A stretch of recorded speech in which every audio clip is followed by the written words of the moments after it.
Let me ask you about the areas of opportunity specifically, and of course the Smart City initiative of the government is something that the U.S. has said that they would like to partner with. You've identified 3 cities, including Ajmer and Vizag, and Vizag, of course, has made it to the first list of the 20 cities that the government has approved.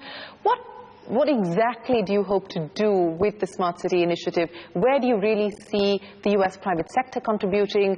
What kind of opportunities do you, for instance, see in developing the municipal bond market? You know, specifically, what do you see as far as the Smart City initiative is concerned? Ultimately, I think our companies want to provide consultancy. They want to be knowledge partners. They want to help build the infrastructure of a modern smart city.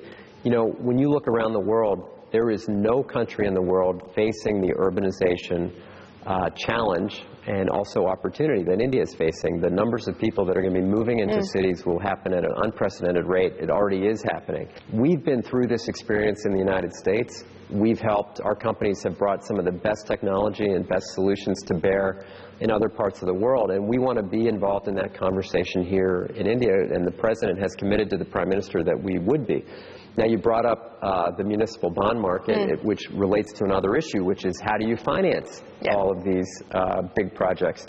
And I think there are some interesting public-private partnership opportunities in the mix.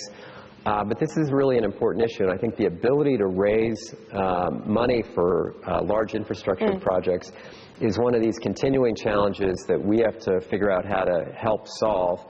I know the central government's putting money forward, the states are putting money forward, and now, as we get to the larger infrastructure projects, financing those will be a collective challenge we both have to work on. Defense is the other big area of opportunity. We're still waiting for the final details of the defense procurement policy. But on the face of it, do you really see U.S. private sector in the defense sector feeling more confident of being able to invest in India, to perhaps get into joint ventures in India? We've just seen Boeing do its first joint venture here in India. Do you see that confidence now? You know, I think people are always surprised when I say parts of the President's helicopter are made right here in India, parts of the C-130, the workhorse of the Indian and U.S. Air Force made right here in India. We have major U.S. defense companies talking about moving production lines right here to support Make in India. Even though our defense sales numbers have been really positive over the last 5 or 6 years in particular, well over $10 billion, we are looking to move well beyond buyer-seller to a joint production, joint research, joint development relationship, which is much more sustainable, brings in technology transfer, brings in skilling, brings in the indigenous manufacturing capability that I think is one of the objectives of Make in India, and not to become, you know, I think the Prime Minister said it well last year at Aero India when he said, we don't want to be the #1 defense importer of the world. We understand that. But we also think we can be India's best defense partner, and that's the course we're on. I've seen the potential in our carrier cooperation, in our fighter cooperation, in our jet engine technology cooperation. When I think about 21st century security partnerships, I think about the U.S. and India. Commercial agreements on the nuclear side, no forward movement there, despite the fact that there were clarifications that were put out by both sides to try and get those going. I think we've actually made a lot of progress on the civil nuclear agreement. As you said, it was stalled for quite some time. The President and Prime Minister formed a contact group of legal and nuclear experts in the fall of 2014. That group was able to hammer out a way ahead on liability for suppliers. And in fact, just 3 days ago, India ratified the supplementary convention on nuclear liability, which would channel liability to operators and not suppliers. Are we closer to an agreement? Plus the insurance pool, absolutely. Forward so the concerns that GE and Westinghouse, etc., had, you think that that's a thing of the past, or that's been adequately dealt with? I think, look, not every company is in the same position. I would just say we've spent a lot of time on this. The companies have spent a lot of time on this.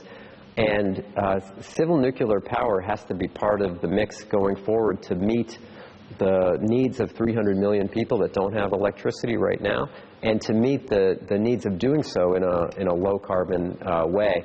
So again, I'm optimistic. You've come in at a time where both sides were trying to sort of re-establish a much more robust relationship, Right. given the backdrop of what had happened over the last few years. Right. You've had the President and the Prime Minister meeting about 6 times Right. over the course of the past year. They've talked on the phone, on their hotline many times, Yeah. even just days before the Paris Climate Agreement.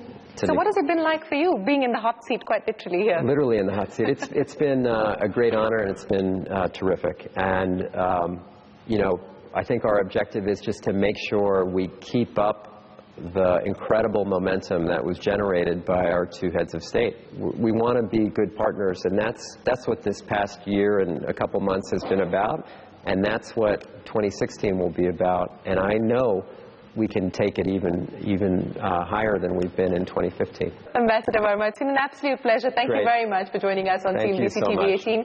We wish you all the very best with your priorities for 2016, and thanks very much for your time. Thank you. It's been great. On that note, it is time for us to wrap up the CNBC TV 18 special from all of us here. Goodbye. Many thanks for watching.